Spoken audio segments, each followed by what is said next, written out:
Continuação do livro Totem e Tabu, de Sigmund Freud. Algumas outras considerações tornarão mais claro o significado desta proibição.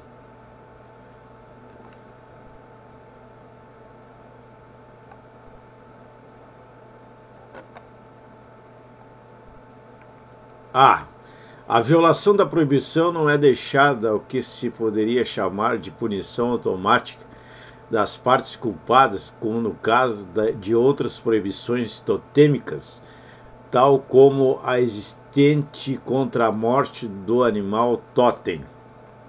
É vingada da maneira mais enérgica por todo o clã, como se fosse uma questão de impedir um perigo que ameaça toda a comunidade ou como se tratasse de alguma culpa que a estivesse pressionando.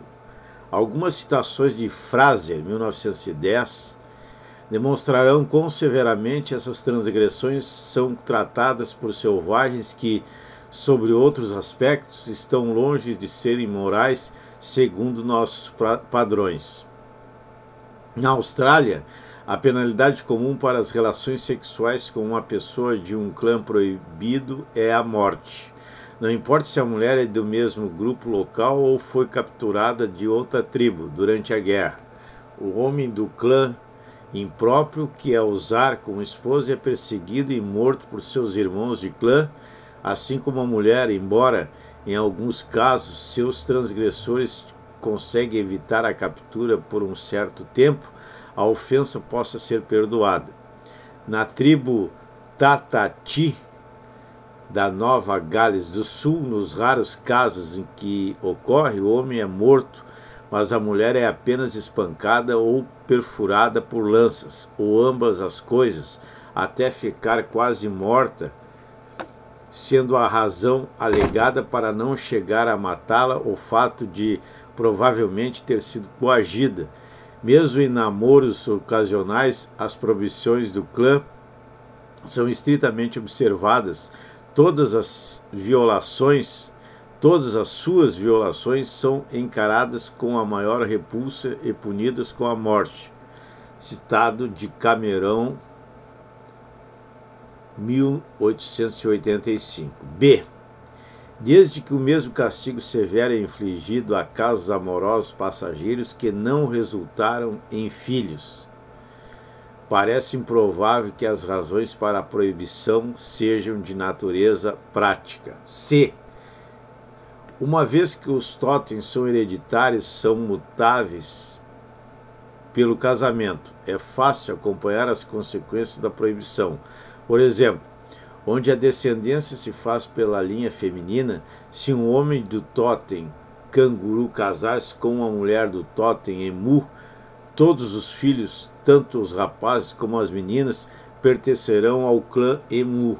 Assim, os regulamentos totêmicos tornarão impossível a um filho desse casamento manter relações sexuais incestuosas com sua mãe ou irmãs que são emus como ele próprio.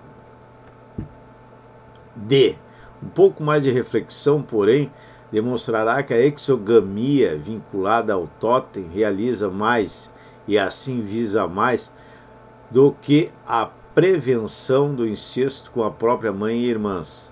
Torna impossível ao homem as relações sexuais com todas as mulheres do seu próprio clã, ou seja, com um certo número de mulheres que não são suas parentas consanguíneas, tratando-as como se fossem parentes pelo sangue.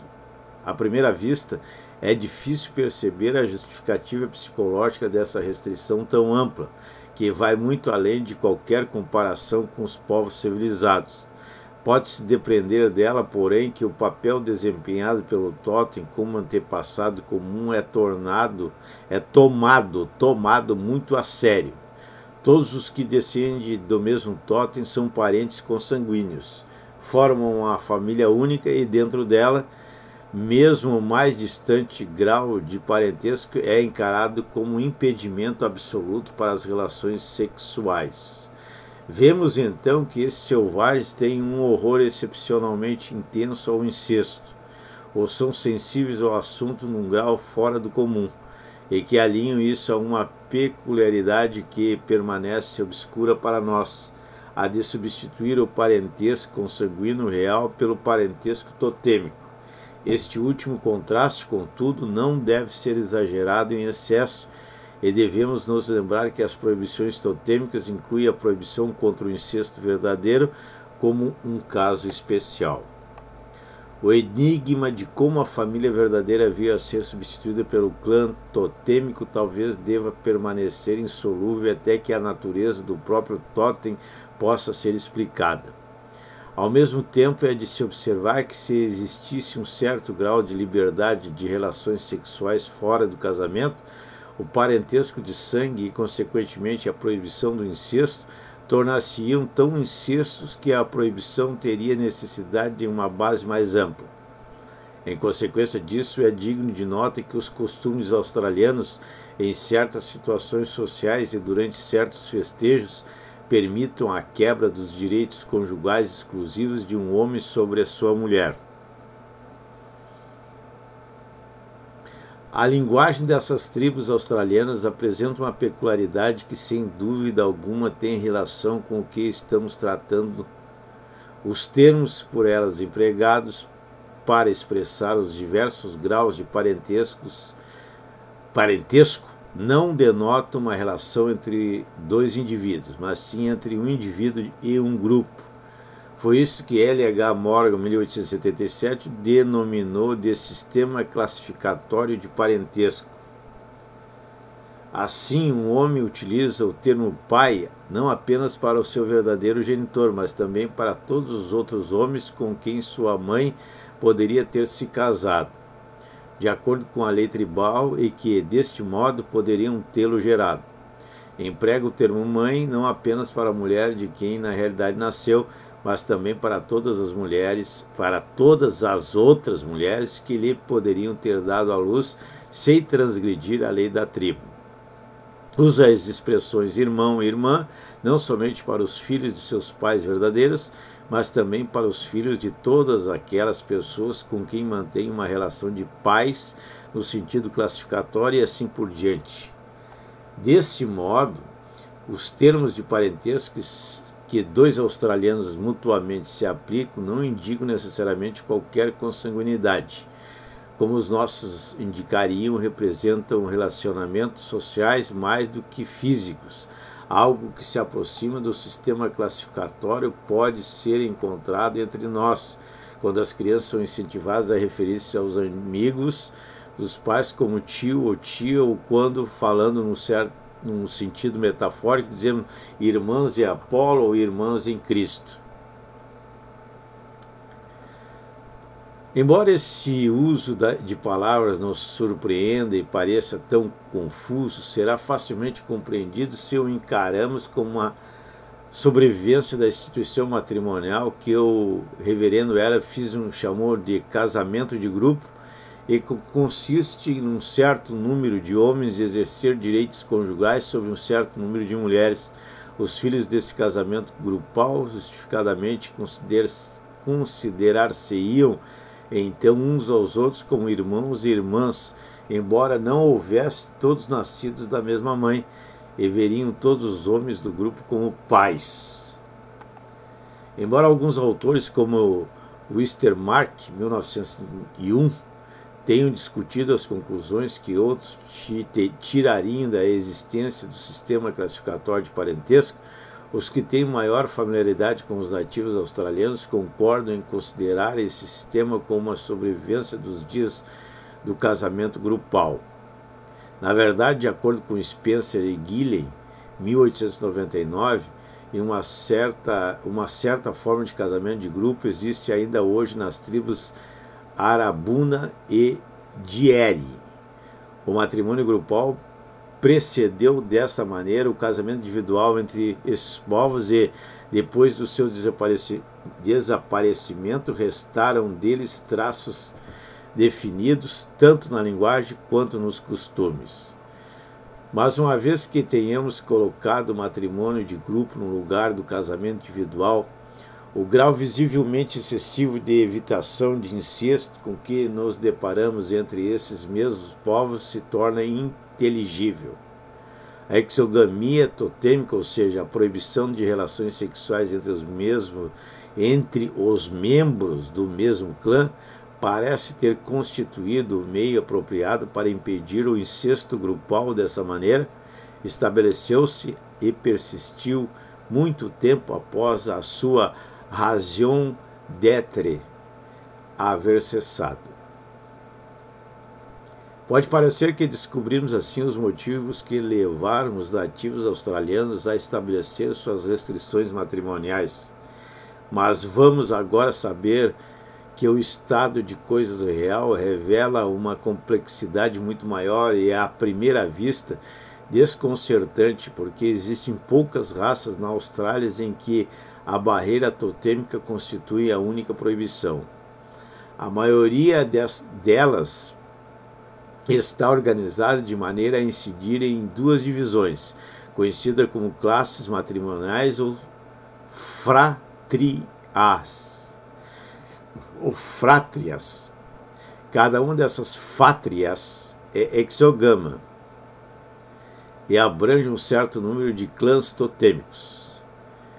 Via de regra, cada frátria é ainda subdividida em duas subfrátrias, com a tribo inteira achando-se assim dividida em 4 e as subfátrias sendo intermediárias entre as fátrias e os clãs totêmicos. Aqui os 12 clãs totêmicos estão divididos em 4 subfátrias e 2 fátrias. Todas as divisões são exogamas. As subfátrias C e CE formam uma unidade exogama e assim também as subfátrias D e F. O resultado e, portanto, o objetivo dessas disposições não pode ser posto em dúvida. Elas ocasionam uma restrição ainda maior sobre a escolha de casamento e a liberdade sexual.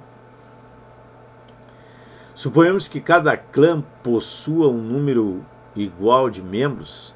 Então, se apenas existissem os 12 clãs totêmicos, cada membro de um clã teria de efetuar sua escolha entre 11 dozeavos de todas as mulheres da tribo. A existência de 2 frátrias reduz sua escolha a 6 dozeavos ou um meio, porque um homem do Tote só pode casar-se com uma mulher dos Totes, 1 a 6.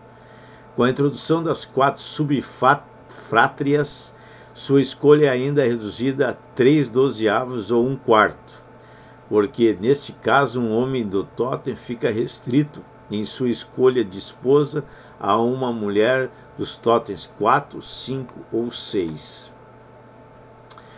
A relação histórica entre as classes matrimoniais, que em algumas tribos chegam a 8, e os clãs totêmicos é completamente obscura.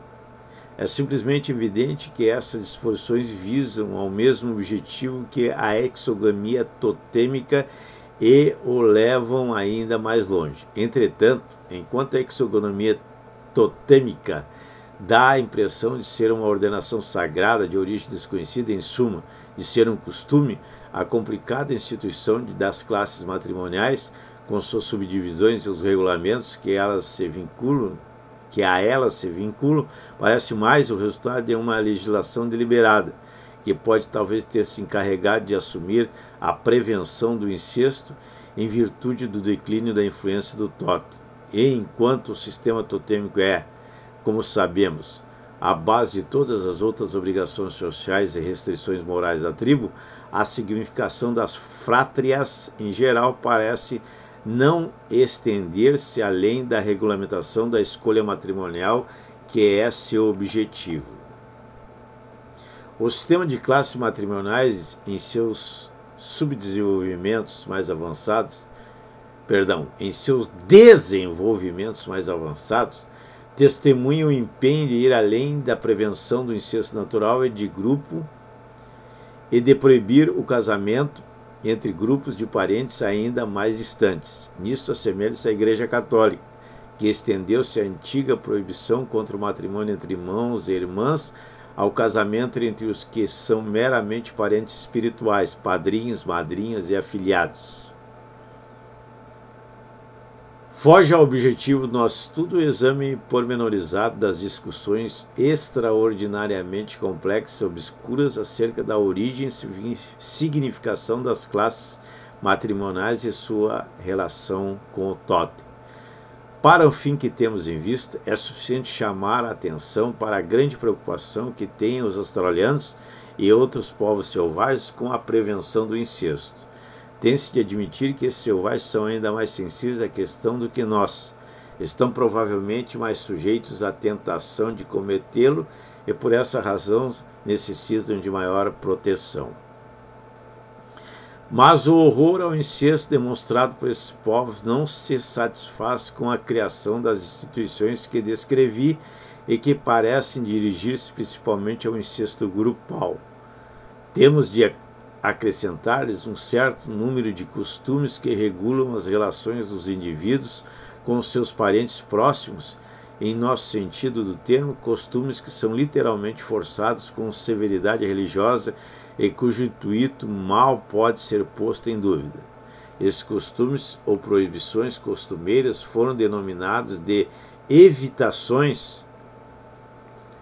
Estende-se muito além das raças totêmicas da Austrália, porém, mais uma vez devo pedir aos meus leitores que se contentem com um extrato fragmentário tirado do copioso material existente.